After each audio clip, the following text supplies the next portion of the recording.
Síntese está de volta. Estamos revendo o destaque da quarta-feira, dia 9 de setembro de 2009, o julgamento conjunto da extradição 1085 e o mandato de segurança 27.875, ambos relativos ao italiano Cesare Battisti, um processo muito rumoroso de grande repercussão, inclusive internacional. Lembrando que Cesare Battisti era militante nos anos 70 e foi condenado na Itália por 4 assassinatos cometidos entre 77 e 79. A argumentação de que teriam sido crimes políticos, a concessão de refúgio pelo ministro da Justiça brasileiro e o pedido de extradição, a prisão e a polêmica relacionada ao ato do ministro da Justiça, questionado pelo próprio ministro relator, como vimos no bloco anterior, e toda a tramitação do processo e os debates relativos a este processo no plenário do Supremo. No caso, um outro ponto fundamental que levou a um forte debate no plenário do Supremo Tribunal Federal, ainda na apresentação do voto do ministro, foi a questão da chamada discricionariedade ou a falta de discricionariedade em uma extradição por parte do chefe do Executivo, o presidente da República. Vou lembrar mais uma vez que se trata de um voto longo, são 138 laudas, o que aliás não é incomum, inclusive em votos particularmente que versam sobre questões polêmicas, mas muitas vezes o voto é apresentado de maneira resumida. Neste caso, em função do peso relacionado ao caso, o voto foi apresentado, na verdade, nem todo na íntegra. O ministro acabou fazendo um resumo dos pontos principais.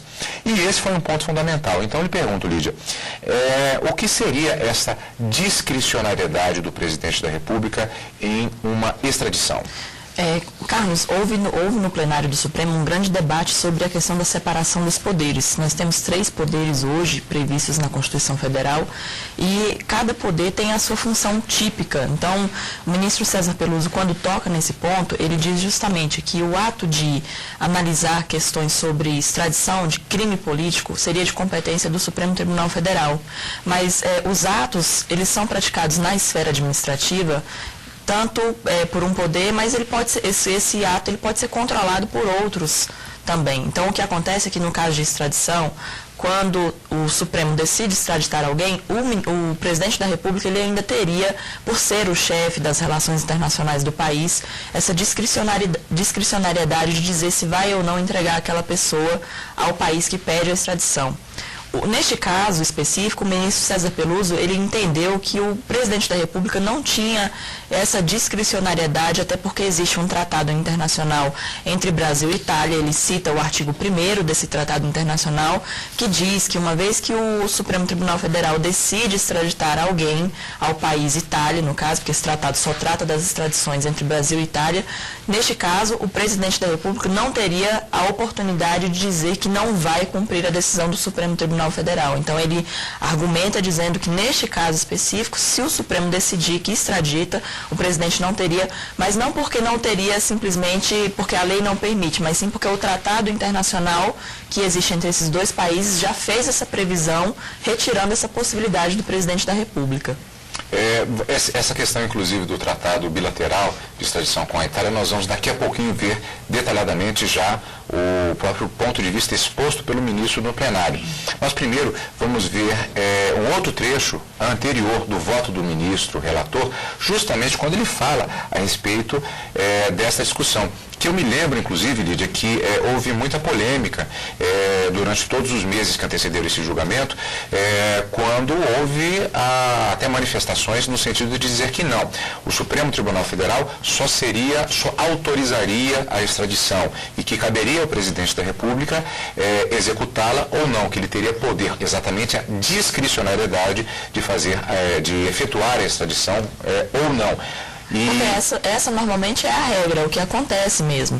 Só que se houver um tratado internacional, e esse é o argumento do ministro César Peluso, deve-se seguir o que está escrito no tratado. Mas aí vem justamente que vem a polêmica, você tocou exatamente nesse ponto. No próprio plenário, como vamos ver agora, o ministro César Peluso, ele defende que não há essa discricionariedade, o que causou uma polêmica no plenário, por conta, inclusive, do entendimento de outros ministros. Trata-se justamente, muito se insiste nessa questão, de uma questão colegiada de interpretação dos ministros. Outros entendem de maneira diferente. De maneira diferente, isso mesmo. Isso vai gerar, inclusive, uma votação em plenário. Vamos agora acompanhar o trecho do voto do relator do ministro César Peluso, justamente neste ponto, e depois voltamos.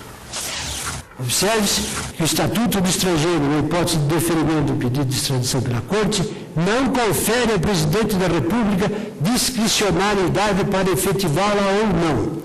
Esta conclusão é confirmada pela regra excepcional prevista no artigo 89, caput, parágrafo único da Lei 6.815, que apenas atribui ao Presidente da República a faculdade de adiar a execução da extradição em certos casos, mas nunca deixar de efetivá-la. Diz o artigo 89, quando o extraditando estiver sendo processado ou tiver sido condenado no Brasil por crime punível com pena privativa de liberdade, a extradição será executada somente depois da conclusão do processo ou do cumprimento da pena, ressalvado, entretanto, disposto 67.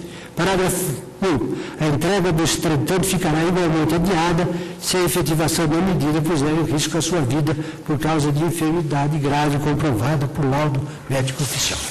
Quer dizer, insistindo bem nessa questão, se vê, vamos ver daqui a pouquinho que isso gerou, inclusive, uma votação, esse ponto de vista colocado pelo ministro relator, no qual ele foi acompanhado também por alguns ministros e outros não, entendendo que o presidente da República teria, sim, essa discricionariedade. Isso até também atinge a questão do ato praticado pelo ministro Tarso Genro, até porque a concessão do refúgio, um dos ministros manifesta nesse sentido, inclusive até recordo que foi o Eros Grau, o ministro Eros Grau, que ele fala que houve uma delegação do presidente da República ao ministro Tarso Genro, ministro da Justiça, para que concedesse esse refúgio. Então, aí surge a polêmica. O presidente da República mantém a discricionariedade de extraditar ou não, ou ele teria que se vincular àquilo que foi determinado pelo Tratado Internacional, ou ele tem a liberdade, em virtude da separação dos poderes, de realmente ir até contra a decisão do Supremo, que apenas autorizaria a extradição e ele executaria ou não de acordo com a sua discricionariedade. Houve esse debate. Lídia, e nesse ponto que nós vamos ver agora é quando o ministro toca justamente naquela questão que você falou agora há pouco, justamente a existência de um tratado entre o Brasil e a Itália que teria uma previsão no texto de que essa discricionariedade não poderia ocorrer. Neste caso, não haveria essa discricionariedade, especificamente neste caso, pelo presidente da República. Vamos rever. Se de um lado não há previsão legal que confira ao chefe do Poder Executivo, diante do deferimento do pedido, poder soberano de decidir sobre a efetivação da extradição, de outro, releva que, comprometendo-se a desenvolver cooperação na área judiciária nessa matéria, acordaram a República Federativa do Brasil e a República Italiana, já no artigo 1º do tratado, a mesma obrigação de extraditar verbes. Cada uma das partes obriga-se a entregar à outra, mediante solicitação, segundo as normas e condições estabelecidas no presente tratado, as pessoas que se encontram em seu território e que sejam procuradas pelas autoridades judiciárias da parte requerente para serem submetidas a processo penal ou para a execução de uma pena restritiva de liberdade pessoal. E ainda convencionaram, de maneira não menos expressas, casos que autorizam a extradição, objeto do artigo 2º, e os casos de recusa de extradição, e ainda, hipóteses de recusa facultativa da extradição, artigo 6º. De modo que, em resumo, preenchido todos os requisitos que autorizam a extradição, e por conseguinte, não caindo o pedido em nenhuma das hipóteses de recusa ou de recusa facultativa, está a parte requerida obrigada a entregar à outra as pessoas procuradas que encontram em seu território. Este é um princípio capital da teoria e da prática dos tratados, pois não tem nexo nem senso conceber que sejam celebrados para não ser cumprido por nenhum dos Estados contra eles. E assim, durante a exposição do voto do ministro relator, lembrando que a sessão começou pela manhã, houve por volta de meio-dia a 1h da tarde o intervalo para o almoço, o retorno por volta das 2h30 da tarde para a apresentação para a discussão e a elaboração de todo esse cenário pela apresentação do voto do ministro César Peluso. Desta forma, primeiramente, vamos recordar, vimos que houve a desistência de Cesare Battisti com relação ao agravo que foi apresentado na extradição. Passou-se a ter um duplo julgamento, um julgamento conjunto do mandado de segurança e da extradição.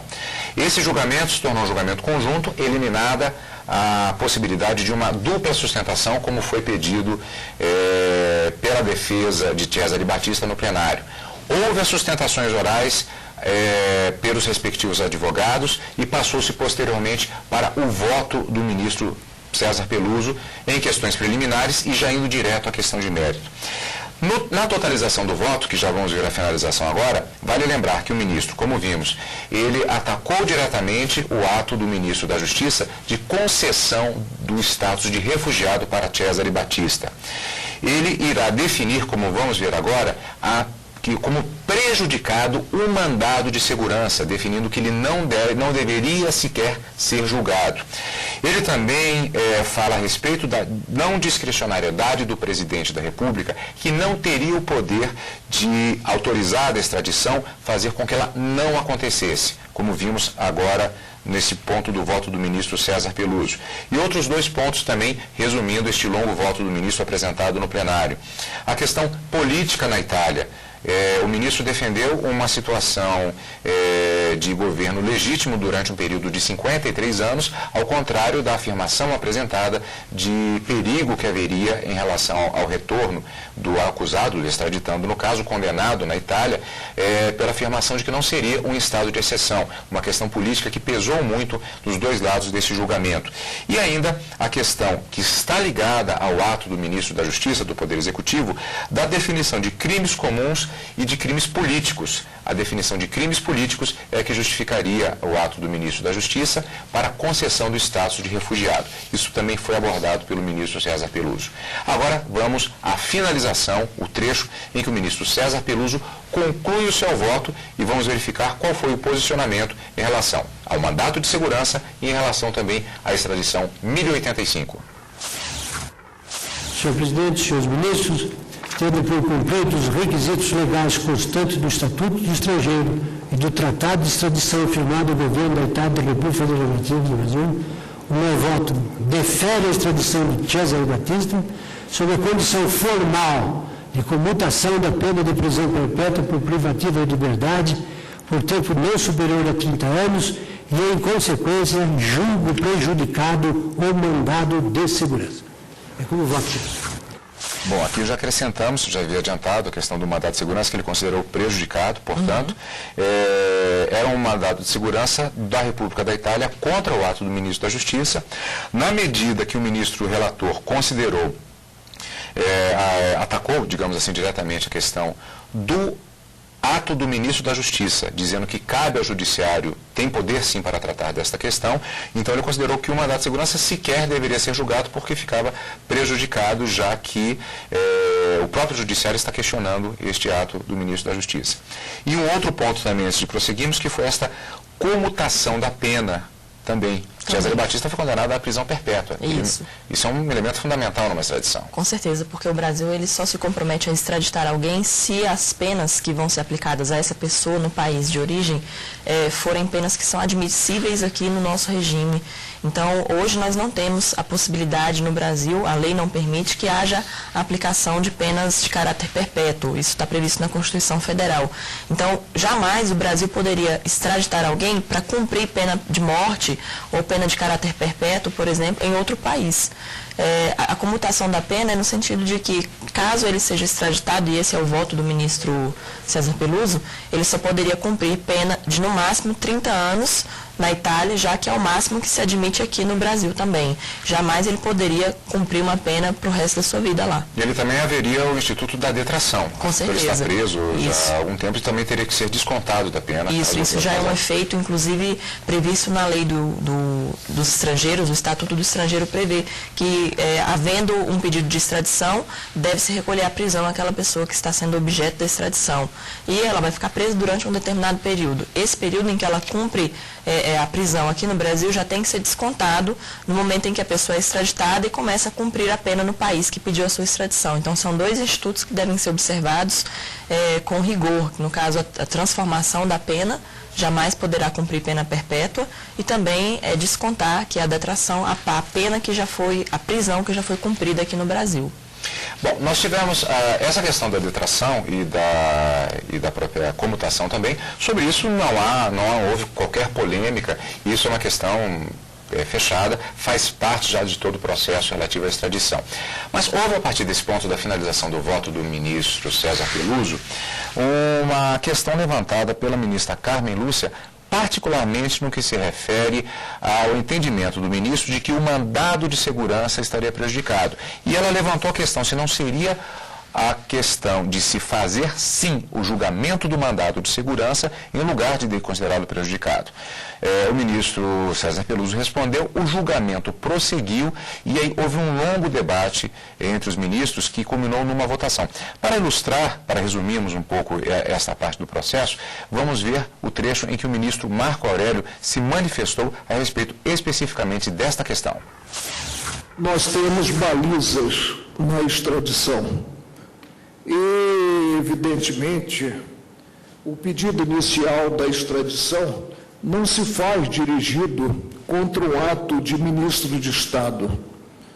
Tanto não se fez dirigido contra o ato do ministro de Estado da Justiça, que houve uma impetração formalizada, creio, por um exemplar profissional do direito, para discutir-se justamente o merecimento, o acerto ou desacerto da vinda à balha de um fato jurídico que esta Corte já assentou que obstaculiza a extradição, ou seja, o reconhecimento do status de refugiado ao extraditando.